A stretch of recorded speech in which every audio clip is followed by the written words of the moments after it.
Bonjour à toutes, bonjour à tous, soyez les bienvenus pour cette deuxième journée de la deuxième édition de Bâtisseurs de demain. Un événement toujours comme il se doit, 100% online pour promouvoir les métiers du bâtiment.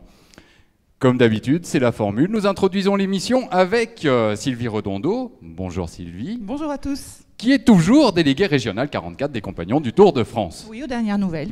Voilà, donc tout ça s'est posé. Alors comment ça se passe cette manifestation? Ça se passe très bien. Hier, Oui. on a eu beaucoup de visiteurs, beaucoup de questions. Nous avons eu des retours effectivement sur l'intérêt des tables rondes et des conférences. Donc voilà, on en est à la deuxième journée. Venez nous rejoindre. Il reste encore 3 tables rondes avec celle d'aujourd'hui, Exact. une conférence. Et il est encore temps de s'inscrire. Voilà, et toujours la possibilité de rencontrer des chefs d'entreprise encore aujourd'hui. Oui, nous avons toute une journée de job dating. Ils nous attendent. Donc plusieurs entreprises sont présentes, d'autres qui sont présentes par le biais du À distanciel. distance, oui. Donc n'hésitez pas, il est temps de vous joindre encore à nous. Alors le programme des tables rondes, effectivement, vous l'avez dit, là tout de suite, on va parler de l'emploi dans le bâtiment. À 11 h, nous évoquerons la place des femmes dans cet univers, qui est encore quelque chose à travailler un petit peu, même si ça avance. On le verra tout à l'heure à 11 h. Et en clôture, on parlera effectivement du compagnonnage, on parlera du Tour de France et de toutes les valeurs que ça véhicule. Pour l'heure, donc, un point sur l'emploi dans les métiers du bâtiment, un secteur en tension, un secteur qui recrute. Le message est « rejoignez-nous, venez nombreux », c'est ça ? Oui, c'est exactement ça, avec cette fois-ci des représentants, alors soit des employeurs, soit justement de l'emploi au sens propre du terme, qui vont vous expliquer aujourd'hui l'intérêt qu'il y a à rejoindre ce secteur et comment s'y prendre et pourquoi le faire. Eh bien voilà, allez, c'est parti, allez, c'est parti.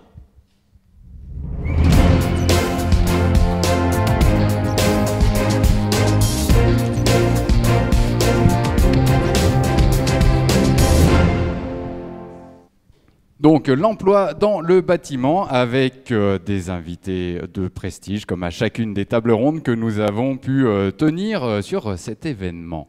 Bonjour. Bonjour Jamila Amamra. Vous êtes chef des ventes chez Adecco France. Donc on va avoir l'occasion de parler. Alors quand on pense Adecco, on pense intérim. C'est plus tout à fait ça. Vous allez nous l'expliquer tout à l'heure. Bonjour. Nous sommes également avec Hélène Beck. Bonjour Hélène. Bonjour. Soyez la bienvenue, déléguée générale de la Fédération française du bâtiment Loire-Atlantique.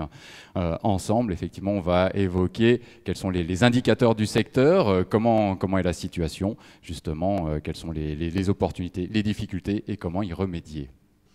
Tout à fait. Voilà, on est bien calé. Et nous sommes également avec Renan Le Boucher. Bonjour Renan. Bonjour. Double casquette, hein. Vous êtes président des Compagnons du Tour de France et également aujourd'hui vous intervenez en tant que dirigeant de LCCB, votre entreprise. Tout à fait, exactement. Voilà. Et on verra comment justement vous gérez ce manque de main-d'œuvre et comment trouver des solutions. J'ai oublié de l'annoncer en ouverture de cette émission. N'oubliez pas, n'hésitez pas à poser vos questions, à nous faire parvenir vos remarques via le chat qui est mis à votre disposition. Mathilde a les doigts prêts à intervenir sur son clavier. Mathilde, vous êtes avec nous là, Mathilde. Bonjour. Oui, bonjour. Et puis il y a également Méline qui répondra directement au chat.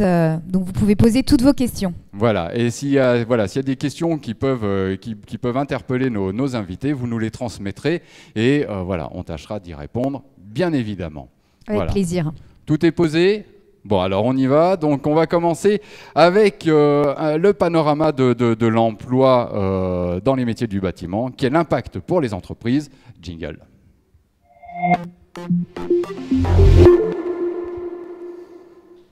Alors, tout de suite, on va démarrer avec une petite vidéo qu'on vous a préparée pour planter le décor. Effectivement, on a eu l'occasion de rencontrer beaucoup de responsables d'entreprise, même des salariés, qui vont évoquer effectivement leurs sentiments par rapport à l'emploi dans le bâtiment. Après la formation, c'est un avenir que j'envisage sereinement parce qu'il y a quand même du travail. On a énormément de travail, on a du travail aujourd'hui et on aura du travail pour longtemps. Le bâtiment, effectivement, cherche énormément de main-d'œuvre. Bien sûr, c'est un métier d'avenir. Il y a une forte demande à l'heure actuelle dans le bâtiment.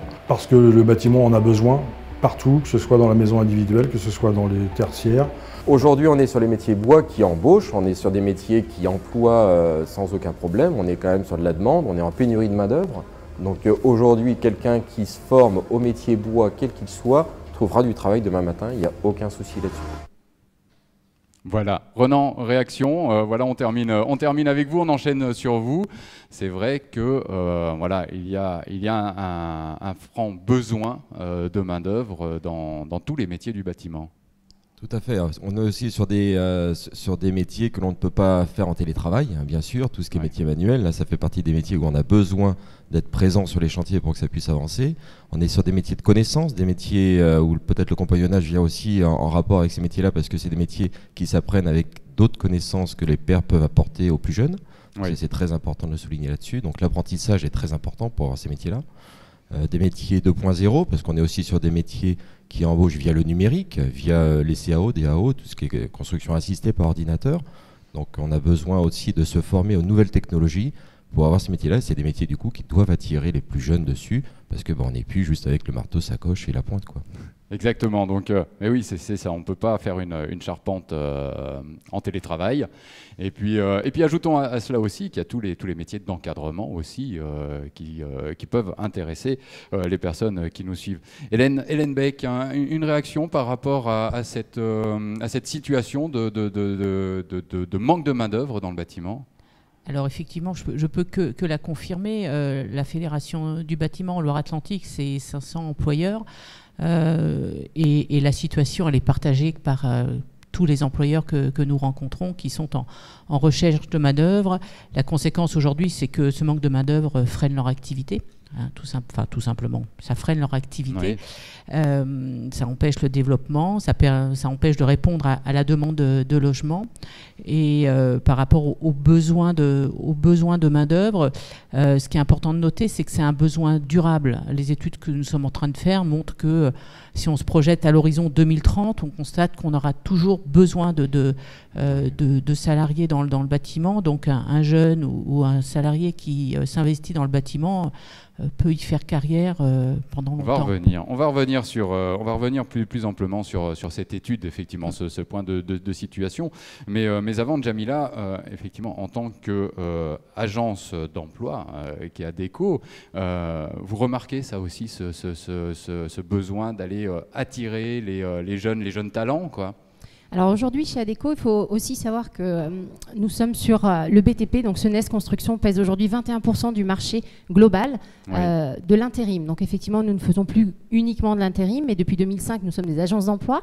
Donc on accompagne la montée en compétences et on accompagne la création de compétences des collaborateurs au travers de différentes modalités de contrat, de l'intérim, du CDD, du CDI, de l'alternance, comme le disait, ou de l'apprentissage, comme le disait Renan. Et effectivement, c'est une vraie problématique aujourd'hui que de pouvoir satisfaire nos clients lorsque les demandes affluent, puisqu'aujourd'hui, on ne va pas se mentir, les demandes sont là. Mais c'est terrible, ça. C'est terrible de devoir dire, bah non les gars, là on peut pas. On a des demandes, c'est plutôt, la logique serait l'inverse.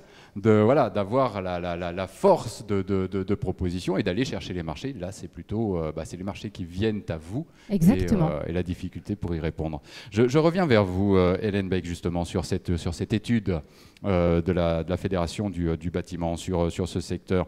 Vous disiez que l'impact est terrible pour les entreprises. On en est là, ça pénalise les entreprises.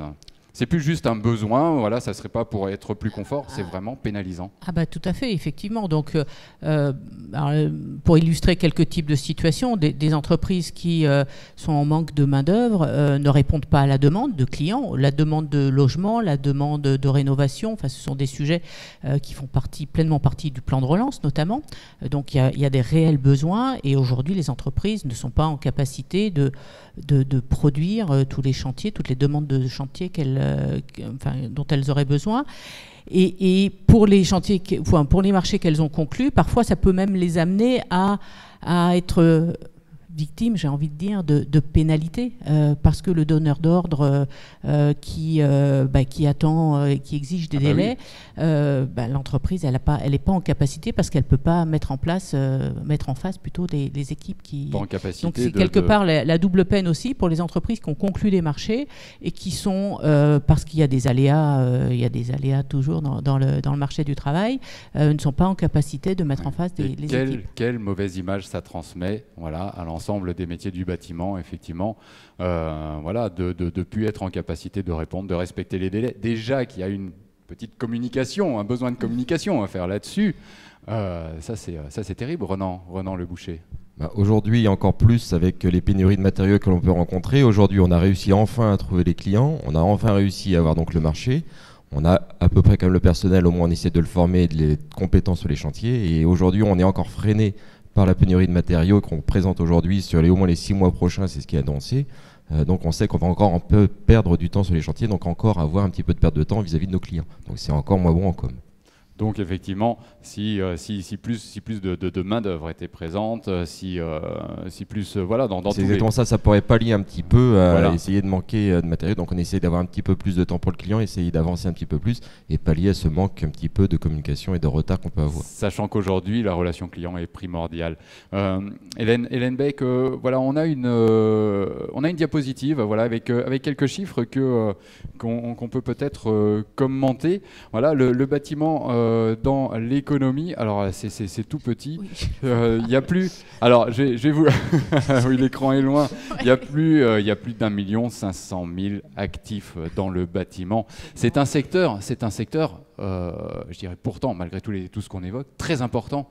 Je vous vois envie de réagir, là, je vous vois sautiller. Là. Effectivement, c'est un secteur porteur, nous le nommons ainsi. Oui. Secteur porteur, 21% globalement du marché, et c'est un secteur qui, de par la Covid, l'année dernière, s'est arrêté brutalement, mais a repris très fortement et de façon assez exponentielle. Et aujourd'hui, c'est le secteur qui fonctionne le mieux et qui tourne, j'ai envie de dire, permettez-moi l'expression, à plein gaz. D'accord. Ah bah, mais oui, mais c'est ça le problème. C'est un secteur, et je voudrais qu'on s'arrête un petit peu là-dessus parce qu'on dit voilà, ça va pas bien, on est en tension sur l'emploi. Pourtant, c'est, soulignons-le, un secteur effectivement en plein essor, en pleine dynamique. Hélène. En pleine dynamique et encore une fois en pleine dynamique pour longtemps. Oui. Il faut vraiment insister. On s'adresse à des jeunes. Oui, c'est pas juste un besoin pour. On s'adresse ici à des jeunes ou à leurs parents. Encore une fois, en s'inscrivant dans les carrières du bâtiment, on s'inscrit pour longtemps. Et ce sont aussi des métiers, comme l'évoquait Renan, des métiers modernes, des métiers avec des nouvelles technologies, des métiers où l'innovation a toute sa place. Oui. Et donc, encore une fois, ce sont des carrières intéressantes, évolutives, et vraiment, j'invite tous les jeunes, tous leurs parents à avoir une réflexion autour de ces carrières, à l'envisager, parce que encore une fois, ce sont des métiers intéressants, durables, locaux. C'est pas des métiers délocalisables. Donc j'ai beau y réfléchir, je vois pas de raison de pas. Mais oui, mais justement, voilà, c'est la question qui tue. Pourquoi ? Alors pourquoi est-ce que l'emploi est autant en tension ? Je pense qu'on a aussi malheureusement bénéficié de ces 30 dernières années de la voie de garage dans le bâtiment parce que c'est une voie de garage. De cette image voilà, on n'est pas bon à l'école, bon, c'est pas grave, tu iras dans le bâtiment. Aujourd'hui, moi personnellement, je me plais à dire à quelqu'un qui vient chez nous, malheureusement, il n'a pas les moyens intellectuels, il fera une voie générale. S'il a les moyens, il viendra dans le bâtiment.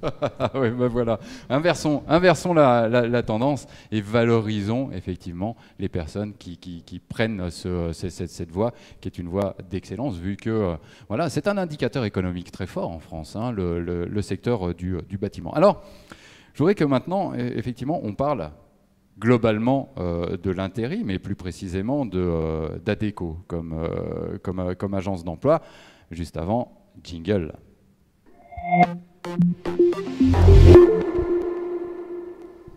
Alors, l'intérim, qu'est-ce que c'est ? L'intérim en soi, déjà, dans son acception généraliste. C'est mettre à disposition des compétences pour des clients qui évoquent des besoins très clairement définis. Aujourd'hui, l'intérim, sur une mission donnée. Aujourd'hui, l'intérim répond à de la flexibilité pour les entreprises pour pouvoir travailler en flexi-sécurité, c'est-à-dire trouver les compétences adéquates pour pouvoir répondre à une augmentation de leur production, quel que soit le secteur d'activité. Aujourd'hui, l'intérim, de façon globale, est représenté dans tous les secteurs d'activité, pas uniquement dans le bâtiment. Nous avons cette possibilité aujourd'hui, au travers de l'intérim, qui est notre cœur de métier depuis plus de 50 ans chez Adecco, de pouvoir ouvrir le champ des possibles sur d'autres branches, d'autres ramifications qui sont liées à l'emploi. Donc c'est un tremplin pour les collaborateurs qui souhaitent grandir, évoluer, changer de secteur d'activité, ça peut être le cas, ou de branche. Mais c'est aussi une solution palliative, j'ai envie de dire, aux difficultés de sourcing que rencontrent les entreprises aujourd'hui. Renan, en tant que chef d'entreprise, vous avez recours aux solutions de l'intérim? Tout à fait, c'est exactement ça. Et puis c'est une vraie souplesse en fait pour l'entreprise et un avantage parce qu'effectivement on n'a pas le sourcing à faire, on n'a pas le temps pour ça, on a nos chantiers, nos clients, nos devis, nos factures à faire. Donc effectivement, il nous apporte un sourcing et ça c'est super important. Ça nous permet aussi de faire le choix via les CV qu'on a avec les différents partenaires qu'on peut avoir. L'autre avantage, c'est que ce ne sont du coup pas des salariés pour nous, c'est eux qui prennent un peu tous les risques, tous les avantages qu'il y a sur les accidents de travail, c'est eux qui vont le gérer, les intempéries, c'est eux qui vont le gérer, tout ce qui sera aussi congé, c'est eux qui vont le gérer. Donc c'est aussi un avantage pour l'entreprise parce que du coup ça nous soulage un petit peu administrativement et on sait qu'on croule sous l'administratif dans l'entreprise, donc c'est quand même un avantage aussi. C'est une façon d'externaliser les ressources humaines en quelque sorte. Exactement, sur une relation tripartite avec le collaborateur intérimaire, le client, qui est toujours au cœur de nos préoccupations, et Adecco, donc l'agence partenaire. Pas de difficulté à intégrer une personne qui arrive de l'extérieur sur un chantier, comment ça se passe? Si, alors là, il y a différentes missions. Pour les missions très courtes, c'est un besoin typiquement sur un chantier, 2 semaines. Faut vraiment presque le mettre à part avec une toute petite équipe pour qu'il puisse s'intégrer parce que sinon c'est très compliqué. Sur une mission plus longue, 2 mois, 3 mois, 4 mois, peut-être un peu plus, c'est des personnes qui sont habituées. En fait, les personnes qui font de l'intérim sont habituées à faire depuis plusieurs années les 3/4 du temps de l'intérim. Donc ils ont aussi cette habitude d'insertion dans l'entreprise, d'insertion. Voilà, donc ils savent aussi comment s'intégrer eux-mêmes dans les entreprises et dans les équipes. Très bien. Et, Adecco, vous avez développé ce que vous appelez le CDI apprenant. Je vous propose de regarder en images de quoi il s'agit et on en discute juste après.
Voilà, le CDI apprenant, ça vous tente? Eh bien justement, on en parle avec Djamila Mamra. Voilà, vous êtes venu pour nous en parler en personne. Exactement. Alors le CDI apprenant, c'est une solution. Donc le CDI intérimaire, donc un dispositif qui nous permet de verrouiller et de fidéliser les collaborateurs intérimaires sur un parcours de progression de compétences et d'emploi, nous a permis aussi de réfléchir différemment. Nous avons des métiers en tension, nous l'avons souligné autour de ces tables, et effectivement, nous avons identifié 15 métiers stratégiques sur lesquels nous sommes en tension. Sur ces 15 métiers aujourd'hui, il faut savoir qu'il y a déjà 7 métiers qui relèvent du secteur du BTP. Autant vous dire que le BTP pèse relativement lourd sur ces métiers en tension. 50%, oui, c'est pas rien, quoi. Donc nous travaillons au travers d'un dispositif qui nous permet de fidéliser des collaborateurs intérimaires que nous avons préalablement sourcés, présélectionnés, à la fois sur des expertises ou des expériences passées, mais aussi sur tout ce qui a trait aux aptitudes. Les aptitudes, c'est le savoir-être, c'est la motivation, c'est l'envie. Envie de se créer son propre monde et d'être acteur de sa propre vie. Au travers de ce dispositif, nous mettons en place la possibilité de monter en compétences au travers de formations, formation métier, module métier ou alors réglementaire pour des collaborateurs qui, par exemple des conducteurs d'engins pour lesquels effectivement des CACES, des permis sont obligatoires. Donc là pour le coup nous venons aussi accompagner cette montée en compétences et nous travaillons avec nos partenaires tels que l'AFCMB aujourd'hui qui est notre principal partenaire sur les montées en compétences de ces collaborateurs sur ces métiers stratégiques et en tension ou pour lesquels nous mettons à disposition un dispositif de CDI intérimaire au cours duquel, tout au long de son parcours, nous allons l'accompagner tel qu'un CDI de droit commun, donc avec des responsabilités qui sont les nôtres, des entretiens annuels, des entretiens à mi-parcours, au cours desquels nous allons identifier les besoins de formation. Très bien. Plusieurs choses par rapport à ça. Est-ce que ce n'est pas une façon, finalement, de sédentariser l'intérimaire ?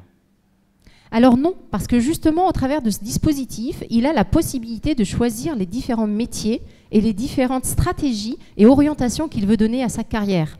Oui. Et là où nous intervenons, c'est sur la structure, l'ingénierie de formation au travers de notre structure Adéco Training qui nous accompagne, qui va gérer l'ingénierie de formation avec nous et grâce à nos partenaires avec lesquels, comme je le disais, avec la FCMB, où nous allons écrire ensemble, partir d'une feuille blanche et écrire l'histoire ensemble. Pas la nôtre, la sienne. Justement, ce partenariat avec le centre de formation des compagnons du Tour de France, concrètement, comment vous construisez la chose ? Alors, on a plusieurs axes. On travaille aujourd'hui, alors mon interlocutrice principale sur la UCMB, donc la Fédération des métiers du Tour de France, c'est Sylvie Redondo. Donc je travaille avec Sylvie très simplement en lui partageant tous les trimestres mes besoins en formation. Mes besoins en formation sont simplement analysés et identifiés au travers des besoins de mes clients. Les entreprises. Les entreprises, tout simplement. Je lui évoque mes difficultés, mes points de tension sur les métiers qui aujourd'hui me font défaut pour pouvoir satisfaire mes clients et les accompagner sur leur chantier. De là, Sylvie prend effectivement les différents métiers qu'elle a aujourd'hui à son actif, avec lesquels elle a des formateurs de qualité. La renommée, la FCMB n'est plus à faire, j'ai envie de dire. C'est un label, c'est devenu un label. C'est un label, exactement. On s'appuie là-dessus et les clients sont ravis d'entendre parler des compagnons, forcément. Exactement. Et donc, on travaille à la fois sur cette montée en compétences au travers des identifications des métiers stratégiques et aussi sur un accompagnement de partenariat. C'est-à-dire que j'attends aussi de mon partenaire qu'il puisse, dès lors qu'il met en place une formation, me faire bénéficier des collaborateurs qui sont issus de ces centres de formation pour les accompagner à trouver l'emploi qui soit en adéquation totale avec leurs souhaits. Tout simplement. Oui, exactement. Que tous les parcours soient bien balisés et une destination bien précise, c'est essentiel. Exactement. Vous évoquez effectivement cette connexion avec les entreprises, cette façon de recevoir de l'information par rapport à leurs besoins. Hélène Beck, quels sont les outils justement pour la fédération pour analyser ce besoin, cette situation de la part des entreprises ? Alors de manière très simple, en fait, les adhérents nous font état de leur... Alors, au préalable, on mène de façon régulière des enquêtes emploi auprès de nos adhérents, où on les interroge sur la situation de l'emploi et les besoins qu'ils peuvent avoir. Donc cette enquête emploi nous permet en premier lieu de faire un état des lieux, et ensuite nous avons des adhérents qui nous sollicitent parce qu'ils ont des besoins de recrutement pérennes. Donc on va analyser au cas par cas les situations de manière à trouver des solutions en mettant autour de la table. De toute façon, j'ai deux exemples en tête, d'une entreprise de couverture et puis une entreprise générale du Sud-Loire qui nous ont sollicité. On va mettre autour de la table les différents acteurs, les acteurs de l'emploi, les acteurs de la formation, les financeurs également, de manière à trouver des solutions, faire du sourcing, monter effectivement des plans de formation parce que c'est nécessaire, et puis évoquer des solutions de financement aussi par rapport à ces plans de formation.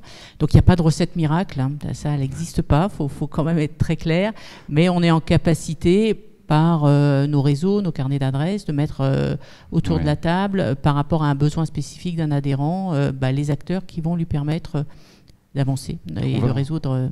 On va revenir sur ce point important qui est que vous commencez à évoquer, c'est la nécessité de se fédérer, hein, de se rassembler pour effectivement créer une action commune. Je voudrais juste auparavant avoir réaction de Renan. Pour moi, du coup, je vais reprendre ma casquette de président de la fédération de Nantes, parce qu'il y a quand même maintenant quelques années, je ne sais plus, à peu près 3 ans, c'était avec Jamila, où ADECO était venu en fait nous présenter en fait le projet de CDI apprenant. Et tout de suite, nous on a vu la connexion avec justement la fédération compagnonique de Nantes, où on a dit mais il faut qu'on fasse un truc ensemble, parce que là il y a une demande de formation, nous on a une possibilité de formation, il y a une connexion à faire entre nous.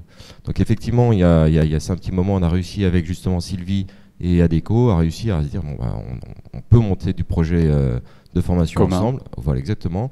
Et il y a quelque chose qui nous a aussi interpellé dans leur formation, c'est que c'est une formation à long terme, donc c'est pas une formation très courte, c'est une formation avec un plan sur 3, 4, 5 ans pour certains, jusqu'à 5 ans si je dis pas de bêtises, c'est ça.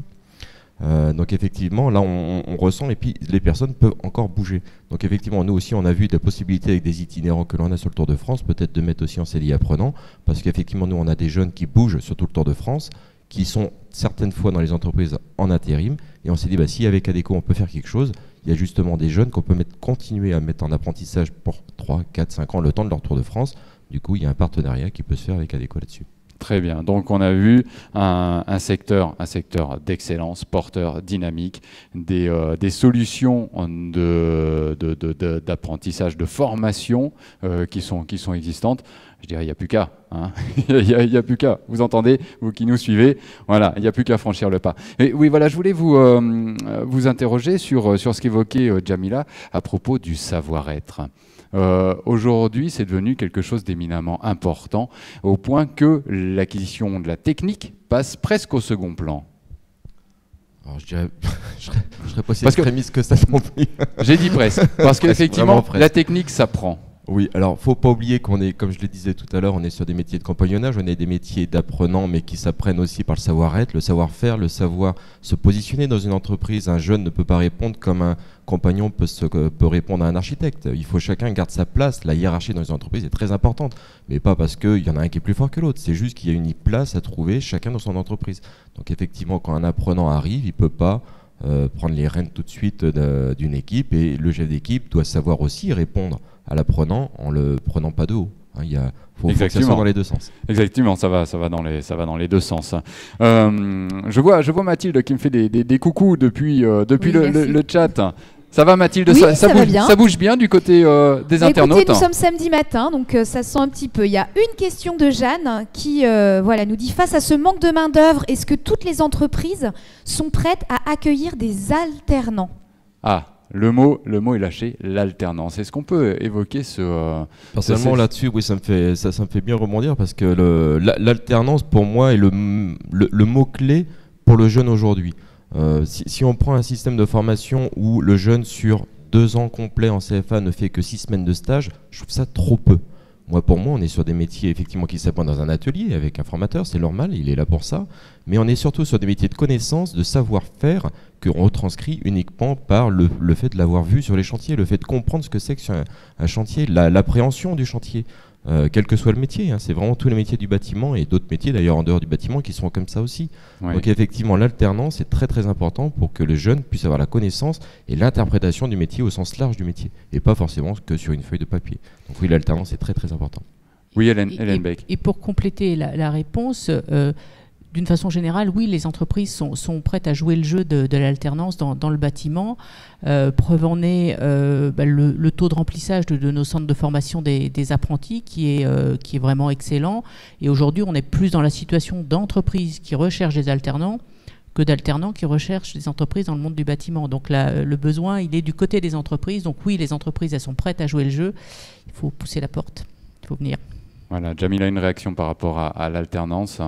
Aujourd'hui, sur l'alternance, on accompagne effectivement dans cette relation tripartite qu'on a évoquée, on va accompagner ces alternants au travers de verrouillage, j'ai envie de dire, du process. C'est-à-dire qu'on va leur faciliter la vie, comme le disait tout à l'heure, on vient aider nos entreprises au travers de notre ingénierie de formation, grâce à nos filiales qui sont dédiées à cela, grâce à nos experts, et accompagner les collaborateurs intérimaires, ou en tout cas tout collaborateur qui évoque le souhait de se lancer dans l'alternance, quel que soit le métier. Aujourd'hui, on parle des métiers du BTP, mais ça existe aussi sur tous les autres métiers en tension des autres secteurs d'activité. Donc oui, moi je vous encourage vivement à, effectivement, comme le disait Hélène, à pousser la porte, à nous solliciter et à voir avec votre agence d'emploi de proximité quelles sont les possibilités et les dispositifs qui se mettent à votre disposition pour pouvoir vous accompagner. Voilà, donc voilà Mathilde la réponse à cette question de l'alternance, et vous n'hésitez pas à nous solliciter si d'autres questions arrivent. De toute façon, en fin de table ronde, voilà, on refera un point global. Maintenant, voilà, nous allons évoquer justement comment apporter des réponses, et peut-être une des solutions, c'est de fédérer les énergies, fédérer les actions pour structurer la réponse.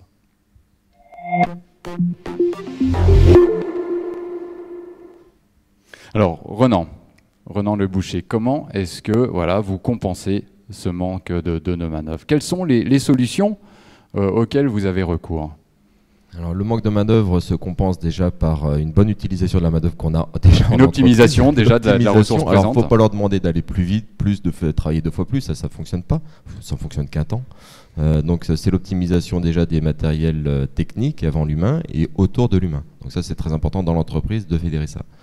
En dehors de ça, effectivement, moi je crois vraiment à l'apprentissage. L'apprentissage, c'est les apprentis que l'on a aujourd'hui dans nos entreprises qui sont nos futurs chantiers de demain, nos futurs chefs d'équipe de demain. Donc ça, c'est important aussi de le comprendre. Et c'est malheureusement, tout le monde ne joue pas le jeu. Si tout le monde jouait le jeu, on arriverait à avoir des jeunes qui seraient formés dans toutes les entreprises. Et même s'ils partent de l'entreprise après, on récupérerait des personnes formées. Aujourd'hui, le petit manque qu'il a aujourd'hui, c'est que les personnes qui se forment dans les entreprises ne restent pas forcément dans les entreprises dans lesquelles ils sont formés. Et c'est aussi pour ça que les chefs d'entreprise ont une espèce de crainte de prendre un apprenant, parce qu'ils se disent, bah oui, mais une fois que je l'ai formé, il part de chez moi. La vraie question, c'est pourquoi est-ce qu'il part de chez moi après? Donc c'est à nous aussi de savoir garder une remise en question. Voilà, forcément. Il y a une remise en question de nos entreprises, de notre point de vue, de notre technique, de comment est-ce qu'on lui a appris le métier pour qu'il reste chez nous après et qu'on lui donne envie de rester chez nous. Très bien, très bien. Et puis donc ça, remise en question, agencement des plannings au mieux, le recours à des solutions d'intérim. Au-delà de ça, voilà, il y a exactement, c'est ça. Et après, il y a pour moi le savoir-vivre en entreprise qui est très important. Oui. Quand je dis garder un jeune en apprentissage chez nous, c'est pas rien. C'est quand même le mettre dans le grand bain. Les jeunes ont 16 ans, 15 ans pour les plus jeunes, 14 et demi pour certains quand ils commencent très très tôt. Ils commencent quand même dans le métier des grands, j'ai envie de dire. Et effectivement, là, on peut leur dire, bon, bah, maintenant que tu es avec nous, comment est-ce qu'on va faire pour rester avec nous? Donc c'est aussi des sorties d'entreprise, c'est aussi s'intéresser à lui, c'est tout le savoir-vivre en entreprise autour du jeune qui est très important dans l'alternance aussi. Oui, vous êtes en train d'évoquer la nécessité, effectivement, de séduire. De séduire ces talents, hein. C'est maintenant. Au-delà de séduire, j'aime pas ce mot-là parce que ça fait un peu faux. Ah oui, d'accord. C'est pas que de l'apparence, quoi. C'est ça que je veux dire là-dedans. On n'est pas dans l'apparence, on est vraiment dans le concret. On n'est pas faux. On cherche vraiment à s'intéresser aux jeunes aussi. On cherche à s'intéresser à nos futurs employés aussi. Donc ça, c'est important. Ouais. Au fameux bien-être au travail. C'est c'est pas que du marketing, c'est une vraie réalité, si je puis dire. Hélène Beck. Eh bien, je partage tout à fait. Et pour compléter, il y a également l'enjeu de la fidélisation. C'est ce qu'évoque Renan. La ressource humaine est rare et quand elle est en entreprise, il est important de la fidéliser.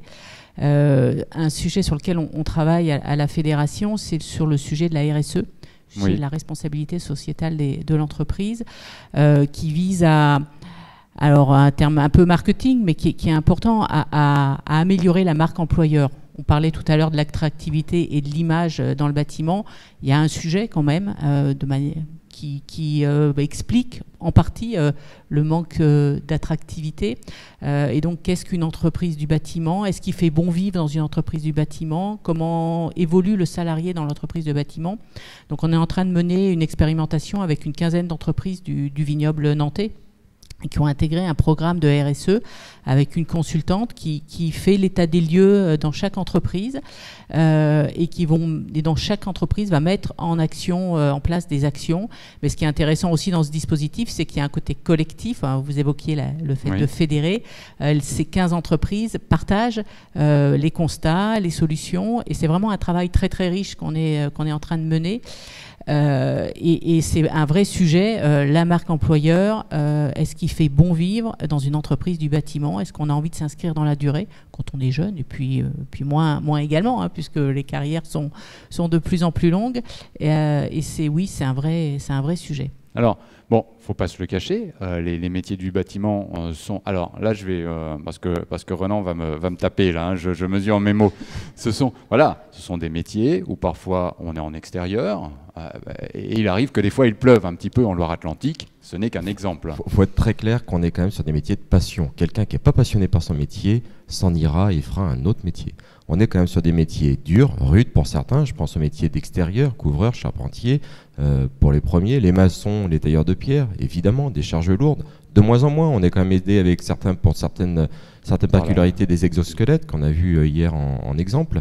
On a aussi aujourd'hui une aide au grutage. Enfin voilà, on porte quand même de moins en moins des charges lourdes, mais on est quand même sur des métiers manuels avec des fortes contraintes, donc qu'on essaye d'améliorer dans les entreprises et sur les chantiers. Et après, effectivement, si la passion n'est pas là, je pense que la personne ne peut pas rester dans ces métiers-là, c'est clair. Ouais. Comment on nourrit la passion chez tous ces gens? Si on n'aime pas le BTP, on n'en fait pas. C'est aussi. Voilà. C'est pas plus compliqué que ça. C'est clair. Je pense Merci. C'est terminé. Voilà le mot. Vous avez 3 personnes ça. autour de cette table qui sont des passionnés du BTP. Moi, j'ai 20 ans d'ADECO, 20 ans de BTP. Autant vous dire que je ne ferai pas un autre secteur d'activité. Alors, je rejoins complètement Renan. C'est des métiers de cœur. Mais ce qu'il faut surtout retenir aussi, c'est qu'on est sur des secteurs d'activité qui permettent des vrais plans de carrière. On a parlé de hiérarchie dans le BTP. Donc, certes, on est dans des métiers où on est tributaire de la météo. C'est vrai, puisqu'on est dans des environnements extérieurs. Mais pour autant, on a la chance d'avoir des gens qui partagent avec passion leurs connaissances et leur métier. Rencontrez un chef de chantier, faites-le parler de son métier, et vous verrez à quel point il peut vous partager tout son savoir, sans difficulté. Eh bien, on rencontrera dès qu'on aura l'autorisation d'aller rencontrer. C'est ça aussi. C'est une période pénalisante, justement, en termes de recrutement, peut-être parce que chacun est cantonné chez soi. Donc, la rencontre, la découverte que vous évoquez peut moins se produire. Alors, forcément, on apprend en marchant. Hein. La Covid, on a tous découvert ce que c'était et on s'est adapté. On a appris à travailler différemment. Le recrutement s'est digitalisé, de fait. Les approches se sont dématérialisées.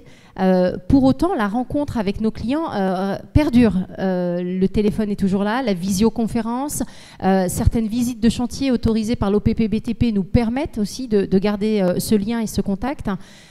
Et plus que jamais, ça a renforcé les liens avec nos interlocuteurs. Oui. Renan, je vous envoie un CV à LCCB.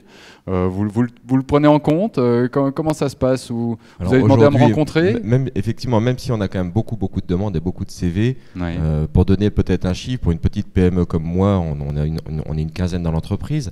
Je reçois entre 4 et 5 CV par semaine d'apprenants, BTS, Bac Pro, CAP, et environ 2 à 3 candidatures en direct, et environ 4 à 5 candidatures par du recrutement d'intérim. Donc vous voyez le nombre de CV que ça peut représenter en lecture. Il y a du mouvement donc.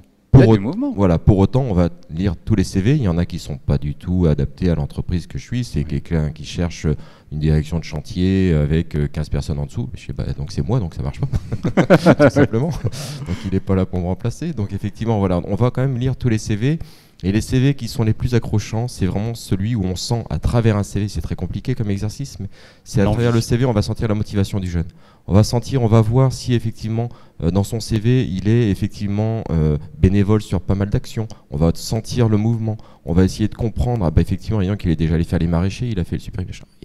Un jeune qui se bouge celui-là. Bon, on va peut-être en faire quelque chose de celui-là. Il sait rien faire, mais il est là pour ça. On va lui apprendre, c'est pas grave. Donc effectivement, quelqu'un qui ne sait pas le métier, qui connaît pas le métier, n'est pas gênant sur un CV.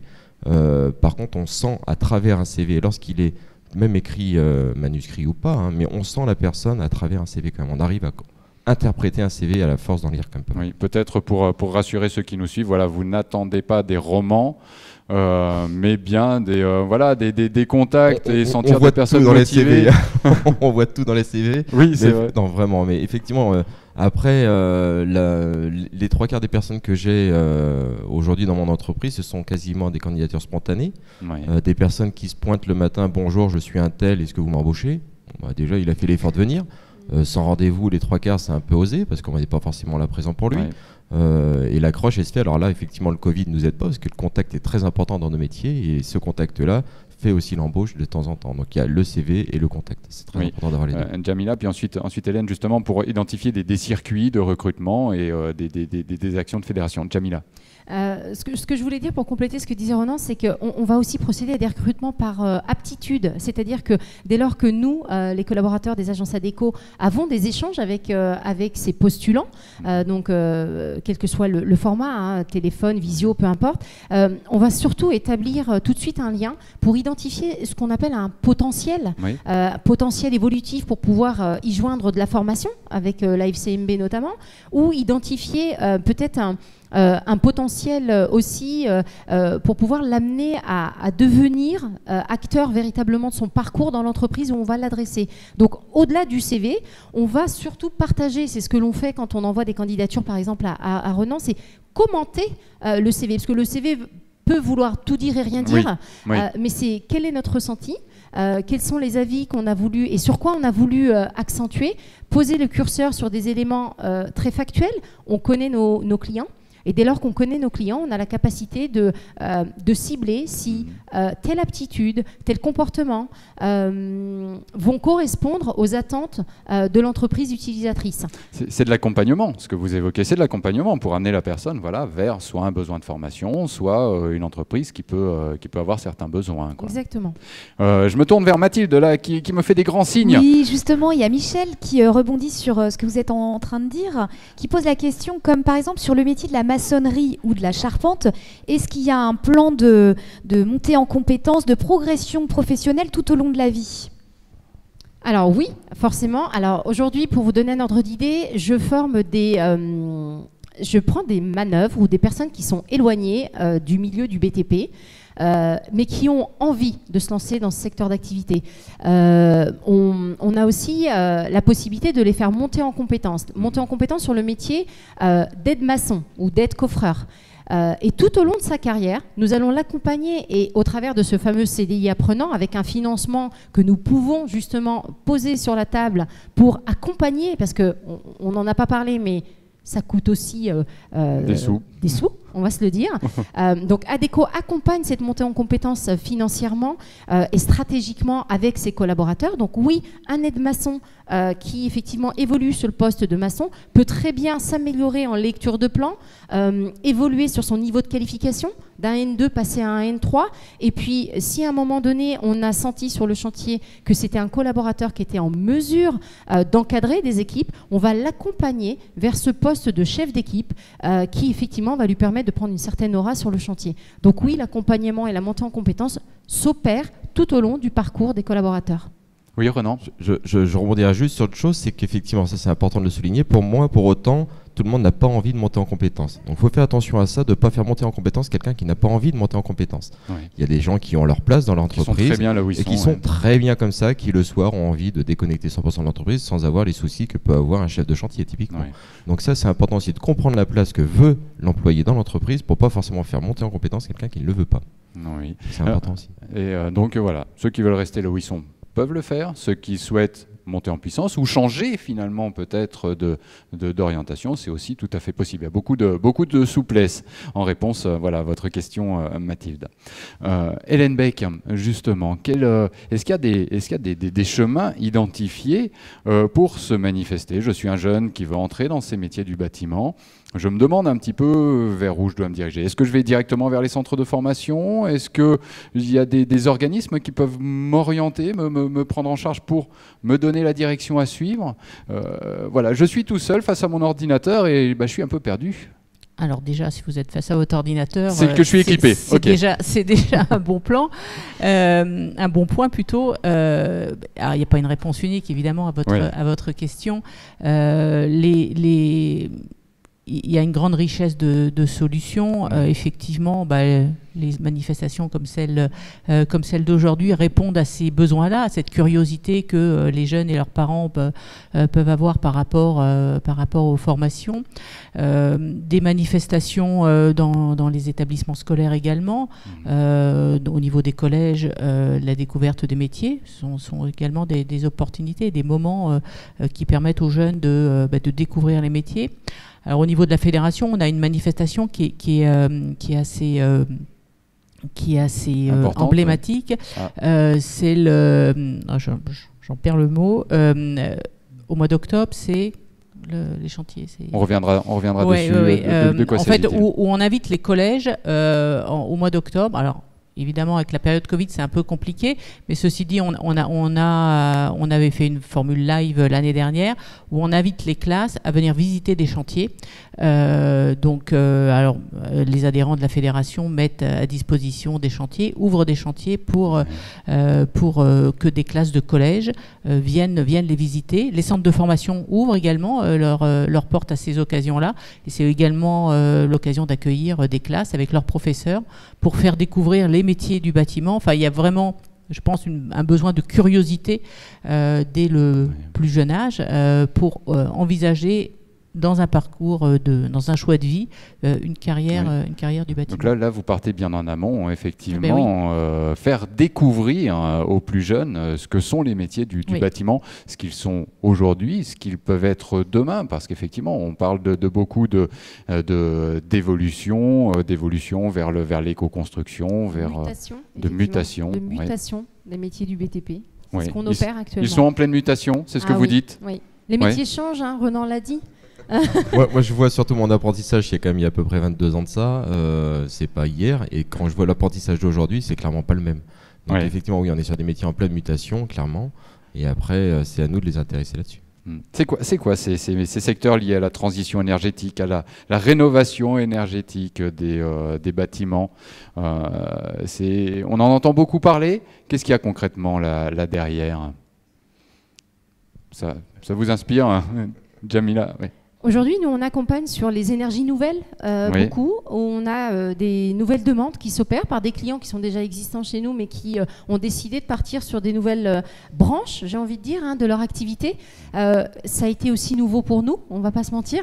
Donc, on s'appuie forcément sur des partenaires qui vont se renseigner aussi, tels que la FCMB, et qui vont nous permettre d'identifier clairement ce nouveau secteur d'activité.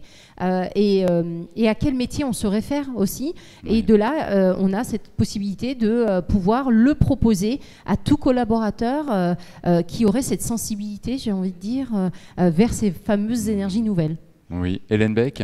Alors, c'est vrai que les besoins autour de la rénovation, des énergies nouvelles, ils sont importants. Ça pose plusieurs questions. La question, effectivement, encore une fois, du besoin de main-d'œuvre, mais aussi une question de process. Et qui dit massification d'une demande pose la question à un moment de l'industrialisation des process. Et quand on tire la pelote, on va assez loin sur le fait sur certains métiers, je pense notamment à la plomberie, également à la construction bois, d'avoir des constructions hors site et sur le chantier de n'agir que pour assembler la pièce, le bâtiment.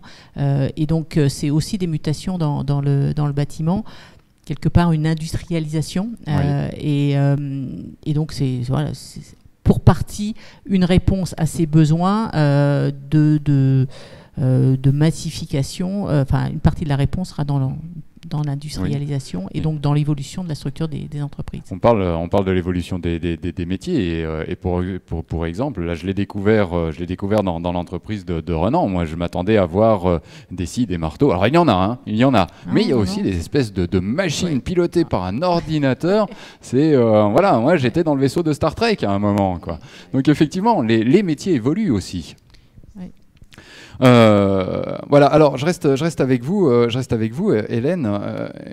Comment les différents acteurs de ce secteur peuvent se fédérer, trouver un moyen de travailler ensemble à justement la recherche de cette main-d'œuvre? D'abord, le secteur du bâtiment, historiquement, est un secteur extrêmement structuré. C'est un secteur dans lequel les organisations professionnelles, j'en représente une, mais il y en a d'autres, sont extrêmement présentes depuis la fin de la dernière guerre. Je veux dire que c'est quelque chose. Djamila a évoqué l'OPP-BTP qui structure la prévention. Vous avez la médecine du travail, vous avez la protection sociale, vous avez la formation. Donc c'est vraiment un secteur qui a su s'organiser pour évoluer, pour peser également vis-à-vis des pouvoirs publics, vis-à-vis des acteurs de l'éducation, des finances. Donc c'est un secteur qui est très, très fédéré. C'est un secteur dans lequel les relations... une entreprise de bâtiment ne travaille jamais seule. Elle travaille avec ses collègues. Il y a tout un écosystème du chantier. Donc, je veux dire, le fait d'être fédéré, c'est inhérent au bâtiment. Donc après, lorsqu'on est une fédération ou une entreprise, on va regarder autour de nous les acteurs. Et le secteur du bâtiment, on a des acteurs spécialisés dans le bâtiment. Donc les réseaux sont présents, ils existent, les entreprises ne sont pas seules, communiquent leurs besoins. Il y a des solutions, effectivement, de formation, de réponse à ces besoins. Donc maintenant, il ne manque plus que, effectivement, ces jeunes gens qui s'intéressent à ce secteur très, très dynamique, très évolutif aussi. Et puis voilà, ça repartira dans un cercle vertueux. On l'a compris, ça prend du temps parce qu'effectivement, un jeune aujourd'hui au collège qui va s'intéresser, eh bien c'est le temps de la formation, le temps de l'accompagner pour qu'il puisse monter en compétences. Il est temps maintenant d'évoquer, effectivement, on est dans les 10 dernières minutes de cette table ronde. On va faire un petit bilan, voilà, avec les points clés à retenir de tout ça, mais avant, jingle.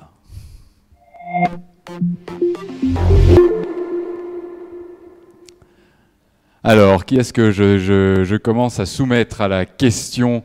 Voilà, Renan, s'il vous plaît. Qu'est-ce que je dois retenir de tous ces échanges? S'il y a des mots-clés à retenir, c'est alternance, parce que pour moi, c'est vraiment un des mots-clés et un des points clés qui permet aux jeunes d'acquérir le métier. Venez visiter aussi les centres de formation sont ouverts à des personnes qui ne sont extérieures à ces centres-là. Ça permet aussi de discuter avec les formateurs, Soyez curieux. Voilà, soyez curieux, c'est exactement ça, parce que ça permet aussi d'aller discuter avec des personnes de métier et qui peut faire partager la passion. La passion, pour moi, un mot-clé que je garderai personnellement, c'est la passion du métier, la passion de l'entreprise. Et il y en a ici chez Compagnons du Tour de France, des passionnés, des formateurs passionnés. Pour les avoir rencontrés, ça je peux le confirmer. Donc alternance, passion, curiosité, découverte, ce sont vos mots-clés. Hélène Beck. Alors, le point clé pour moi, c'est la curiosité pour les métiers et le secteur du bâtiment, qui est un secteur qui évolue, qui est un secteur qui est au cœur de l'économie. Vous voyez bien la place du bâtiment dans le plan de relance. Si je prends juste un exemple concret, donc c'est vraiment inciter les auditeurs à avoir la curiosité de s'intéresser aux métiers du bâtiment qui sont diverses, tellement riches. Donc faites l'exercice et il sera intéressant. Et avec des nouveaux métiers qui sont en permanence en train de se construire. Est-ce que la construction d'une éolienne fait partie des métiers du bâtiment, par exemple ? Oui, complètement. complètement, on y est. Donc, oui, on est dedans au moins sur les fondations, au moins sur l'ingénierie, au moins sur l'assemblage, on est complètement dedans, oui, tout à fait. Donc voilà de nouvelles opportunités. Jamila, à vous. Moi, j'ai envie de dire surtout oser. Ne restez pas avec vos idées préconçues sur le BTP. Le BTP a changé, il a mué. C'est un métier de passion au cœur, et c'est un métier d'homme avec un grand H qui partage énormément. C'est un métier où les perspectives d'emploi, les perspectives d'évolution, les perspectives de stabilisation aussi, pour les personnes qui veulent rester dans leur domaine d'activité, c'est un vrai secteur qui le permet. Donc osez, n'ayez pas de gamberge, n'ayez pas de... Il faut y aller. D'idées préconçues, effectivement. Exactement. Et poussez toutes les portes. Vous avez les fédérations, vous avez les partenaires effectivement sociaux qui sont là aussi pour nous accompagner sur l'emploi. Vous avez les clients, vous avez les centres de formation et toutes les agences d'emploi qui vous tendent les bras et qui vous attendent.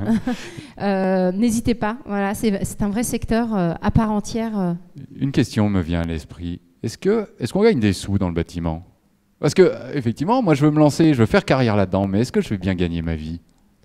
Aujourd'hui, un apprenant, lorsqu'il arrive, il est payé en tant qu'apprenti. Oui.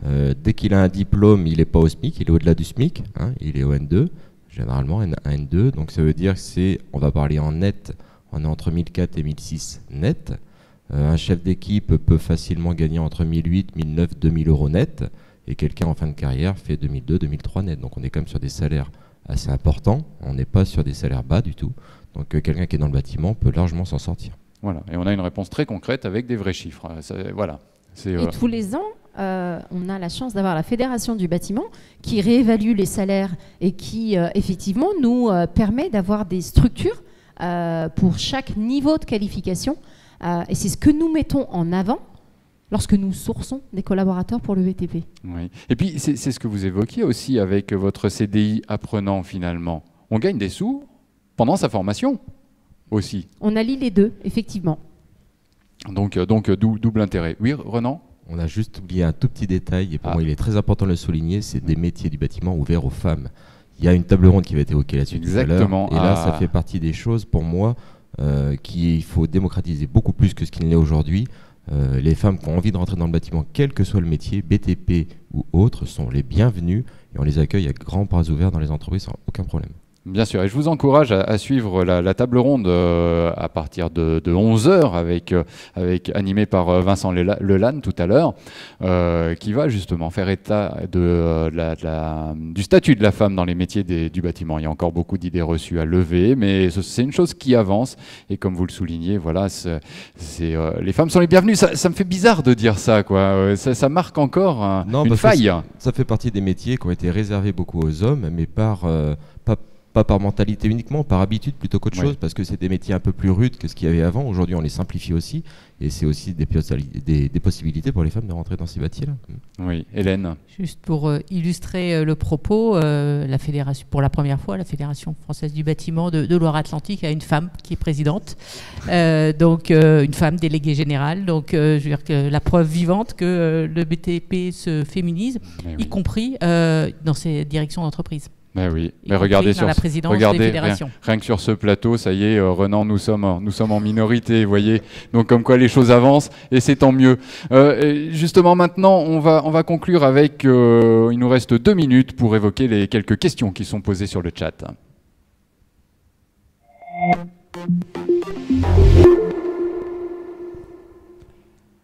Alors Mathilde, qu'est-ce qui se passe du côté de la toile ?